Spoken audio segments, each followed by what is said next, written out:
Welcome sa Dries TV. Kung interesado ka sa ganitong news, huwag kalimutang isubscribe ang ating YouTube channel. Maraming salamat! Welcome back again sa ating YouTube channel mga kakimpaw, and sa update natin ito ang pag-uusapan natin ay tungkol sa mga importanteng kaganapan kina Kim and syempre kay Paolo Avellino.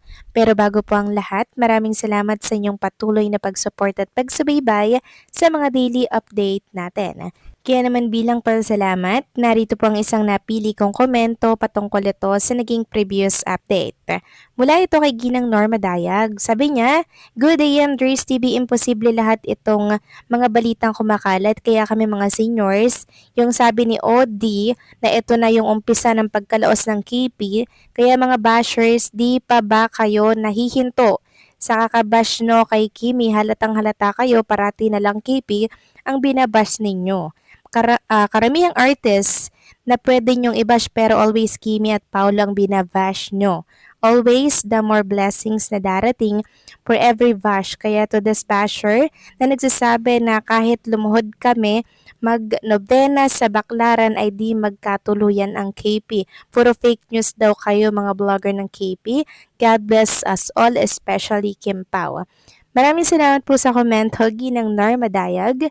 Sino naman po ang nagsabi niyaan na malalaos na daw si Kim and Paolo? So mamaya, ilalatag natin mga kakimpaw kung gaano kalaos si Kim and Paolo Avellino. Ganito ba yung laos? Mamaya ipapakita natin kung gaano sila kalakas nang sa ganon makita nila yung katotohanan, di ba? Hindi ang panay hula sila at nagbabase lang sa mga nakikita sa mundo ng social media. So galawang bashers talaga mga kakimpaw.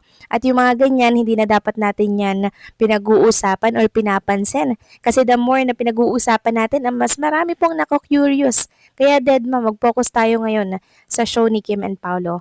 Good vibes lang tayo ngayong araw, okay? So maraming salamat sa komento, Ginang Norma Daya. God bless po sa inyo at mabuhay kayo. So eto na nga pag-usapan na natin mga kakimpaw, mga topic na nakalap natin sa araw na to ng Sabado. So unang-unang topic natin mga kakimpaw, bago po sumalang si Kim and Paula Avellino, syempre eto po, nagkaroon sila ng tsansa na ma-interview sila dito sa California bago sumalang. Ayan po yung picture nila together mga kakimpaw na talaga namang makikita mo sa mga mukha nila na talaga namang super excited. Bakas din po yung kaba, 'di ba? Pero kayang-kaya ni Kim and ni Paolo Avellino. At katunayan yan mga kakimpaw, trending na naman tayo sa X sa pa-hashtag, sa pa-trending party ng mga Kimpaw fans. So, pang top 5, ang Love Kim Pao in Redwood City. Ayan mga kakimpaw, oh. And syempre, trending din ang Love Kim Pao in Redwood City. So, congratulations sa mga Kimpaw fans na patuloy po talagang nagpapatrend dito po sa mga hashtag at tagline dito po sa X.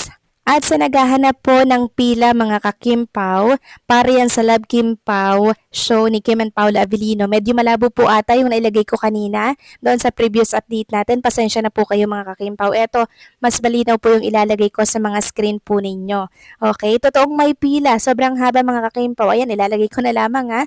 Ayan po ang pila hanggang dun sa dulo mga kakimpaw.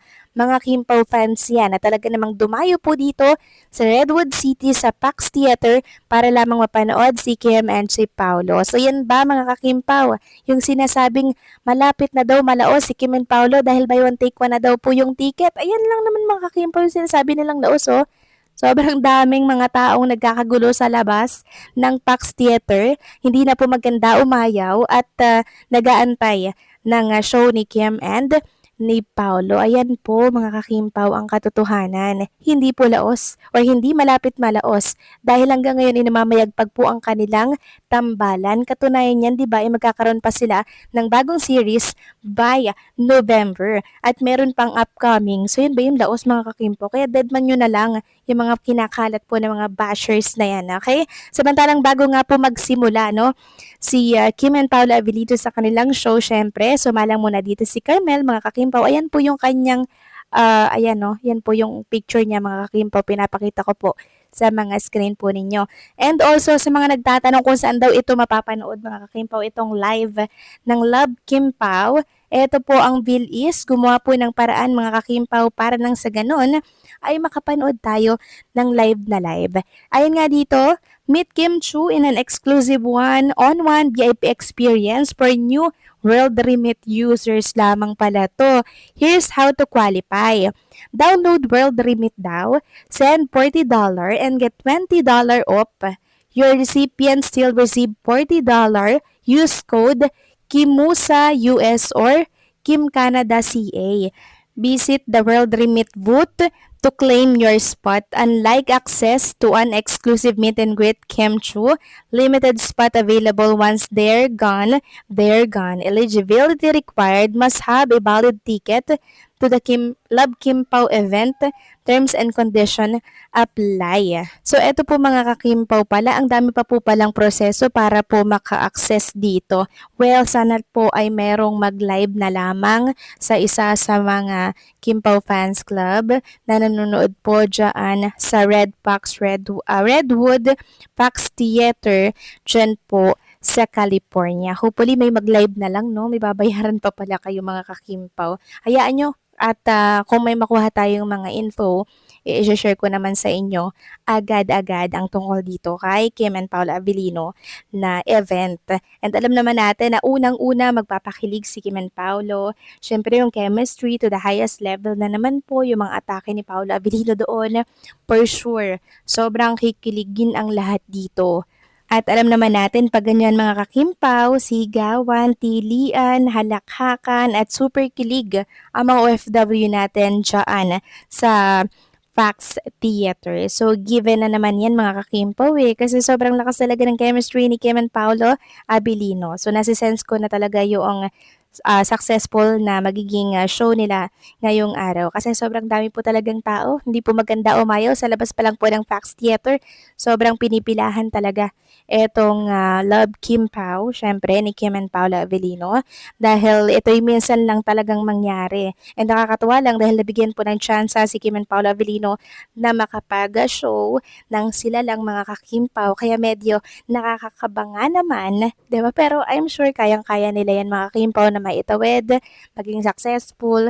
Kasi totally performer na naman silang dalawa. Yun nga lang, parang ngayon lang daw sila mga kakimpaw nag ng ganitong event na silang dalawa lamang po talaga ni Kim, ni Paolo. Pero meron namang kasali, 'di ba? Si Carmel na kung saan isa rin po talaga sa kasali dito po sa Love Kim Pao. So, ayan mga kakimpaw, sobrang dami talagang nagkakagulo dyan sa labas.